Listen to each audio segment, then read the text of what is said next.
Hello, business leaders of Houston. My name is Julie Luecht, Office Managing Partner for KPMG in Houston. I am delighted to welcome you to a discussion on the value of Gen AI. I've been out regularly speaking to our clients about how AI is the most disruptive technology we've seen in decades. And leaders are sharing fascinating insights into how they are making substantial investments in Gen AI tech, talent, and training. I'm excited to introduce this video that I believe will be incredibly valuable for all of us. In this discussion, we will be exploring the transformative power of Gen AI and its potential to bring value to the way we work, innovate, and grow as organizations. Something to consider, for instance, is has your organization considered establishing programs that track the value and impact of your AI initiatives, allowing you to make data-driven decisions and adjustments as needed? My colleague, Danielle Beringer, will be sharing insights on how Gen AI can be integrated into workflows, the benefits it can bring, and the steps organizations can take to ensure we're all leveraging this technology effectively and responsibly. I ask that you have a sense of curiosity as you view this video. This is not just about staying ahead of the curve.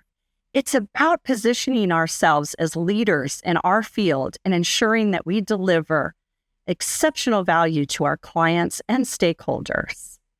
I'm confident this discussion you're about to see will inspire us all to think differently about the future of our organizations and the value that Gen AI can bring. Enjoy the video. Hi, I'm Pete Casillas, publisher of the San Francisco Business Times, and today we are joined by Danielle Beringer, Principal in Data Modernization and AI at KPMG. Welcome to our exclusive discussion, AI-Powered Business, Unlocking the Value of AI, a conversation presented by KPMG. Hi, Danielle. We're glad you could join us today. Thank you so much for having me. When you think about the evolution of technology, what makes Gen AI so transformational? This is a fundamental shift in how businesses operate. They're focused on integrating the new technology, developing their talent, and determining how they can implement responsible frameworks to support AI, ML, and Gen AI. It's a time like no other, but the time is now to make that investment and begin to look at opportunities. One of the most important things is a focus on value delivery. Is the pursuit for competitive advantage? Is it to support operational excellence? Meanwhile, organizations are spending a lot of time and energy on core transformation, like ERP projects, advancing technology for business value in specific business divisions. So I think one of the key things to think about is what is the cost of not taking action to move towards the implementation of AI as part of their cornerstone of how they run their business. And in your practice, how are you observing organizations actually unlock value with AI in these early stages? Sure. I think there are three primary patterns. The first is where there's an interest in using AI for very specific use cases. That's really important that upfront there be engagement from the business and IT, centered on data strategy, AI strategy, and their business strategy. So what is the value that can be done through specific use cases, and how can AI augment that? The second would be if they are in the middle of an existing transformation of any kind, how does the availability of generative AI support and advance better efficiency, insights, et cetera, within that transformation? And then lastly, metering and measuring the value that is delivered, right? In the past, it's been very qualitative, but now it needs to be quantitative because there is significant expense and investment in actually bringing those Gen AI solutions to life and sustaining them. In your conversations with business leaders, what challenges do organizations typically have as they contemplate incorporating an AI strategy? These are universal, the two that I'll mention. The first is adoption, right? Generally speaking, people are needing to be upskilled. There's a refactoring. There is an education that's required to make people comfortable with the tooling. So I like to say that the presence of technology does not equal success, but adoption does. So having digitally fluent, empowered knowledge workers across the enterprise requires an investment in, digital upskilling, data literacy for deep context for data, and ensuring that there's a community and a mindset that becomes part of the DNA of the organization. As part of our survey, we identified that 71% of CIOs are now leading generative AI initiatives, whereas not just 6 months ago, it was a far lower number. Mm-hmm. Now, that tells us we really have to focus on that engagement between the CIO and the business stakeholders, whether it's the chief financial officer or others who are bringing business cases to bear that need Gen AI. So I think not only the alignment of executives, but also the adoption across the organization. Are people having the correct pathway to digital skills that they'll need to support those technologies? So adoption is one. The second is the fuel for AI, which is data, is really around people, process, and technology transformation, all unified around high quality certified data. So we see things like data products and data marketplaces, and emphasis on data quality. That is absolutely the heart of success. I would even go so far to say that data modernization pointed on data quality is a prerequisite for successful AI/ML and Gen AI. Danielle, from the perspective of C-suite executives, what does generative AI mean in terms of the evolution of business intelligence and analytics? Mm-hmm. So the evolution for traditional operational reporting, business intelligence, and advanced analytics really comes down to how people are interacting with data on a daily basis. An example would be if you have an analyst in a line of business who's spending 20 hours a week doing data wrangling, downloading data, and sifting through large volumes to look for small insights. Now, with the advent of generative AI and a really significantly improved user experience, they can get to those insights in a fraction of the time. So that's freeing up their time. I call it the data time machine.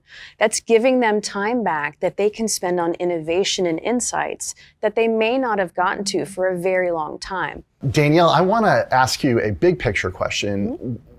Where do you see the future of the workforce going as generative AI becomes more mainstream and adopted over an ever-increasing number and variety of applications? Mm-hmm. What happens to the workers? Mm-hmm. I love this question. How do we look at what the future of work is for individuals, for executives, and for the enterprise? This is an unprecedented time. For us as a firm, when we look at how we implemented AIQ, artificial intelligence and Gen AI across our organization, we knew it was a fundamental shift. And we had this baseline layer that I would encourage every organization to consider. How are we going to bake AI into everything we do?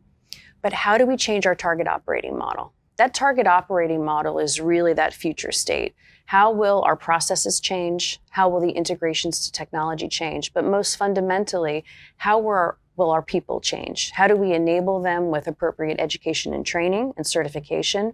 How do we align what they're doing today with the new way of working? And how will we sunset legacy practices and things that no longer serve us for business value?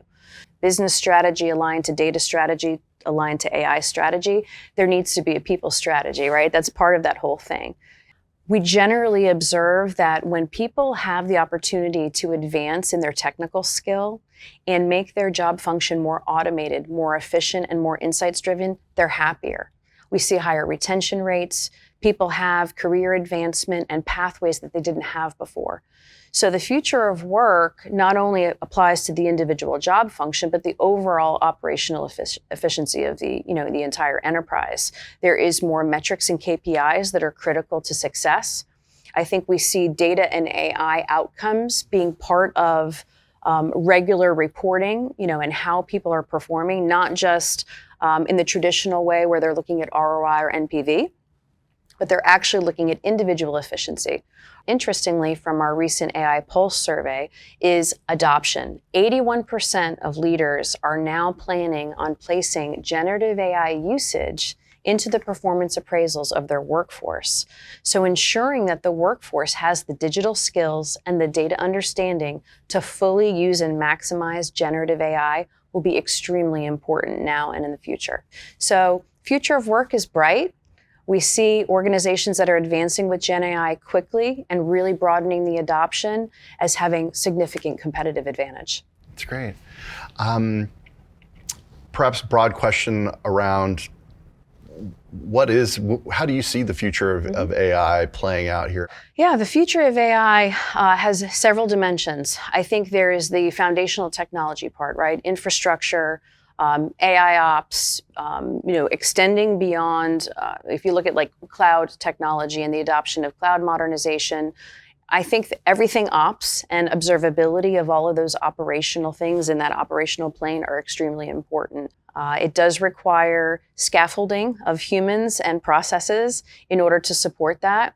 We have countless examples from clients when they did their cloud modernization of maybe not having their FinOps in order and long-running jobs, storage and compute being out of control and out of budget because they didn't have necessarily the organizational construct for watching what those cloud properties were doing.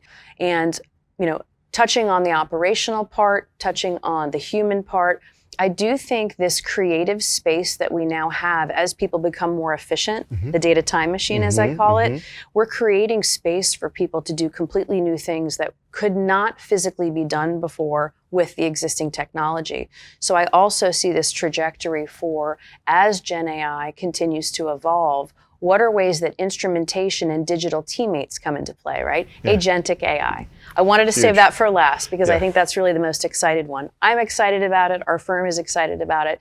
And we've done it very early because we see the opportunity for agentic AI and having a digital teammate to be this culmination of Gen AI really delivering value. When I speak with a lot of business leaders in our community in San Francisco, I think it's fair to say that some of them still feel that AI is a little bit scary. And what I mean by that is they're trying to contemplate what is the downside of creating a less humanistic way of doing business. How do you position AI through an ethical lens when you're confronted with those concerns or questions from your clients? Yes, the ethics and responsibility that comes with AI is very prominent in our mind. KPMG established our responsible AI framework years ago when we knew that this was essential for us to not only create a cornerstone or a foundation for AI, but be able to bring that to our clients.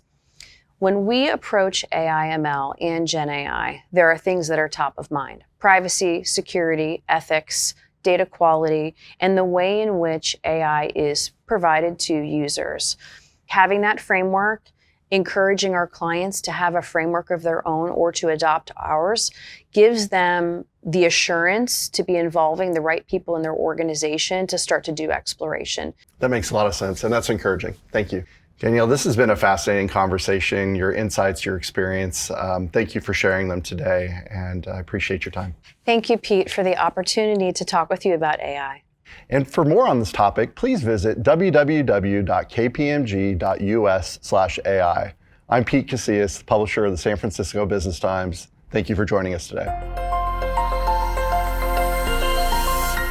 Thank you all for taking the time to watch this video.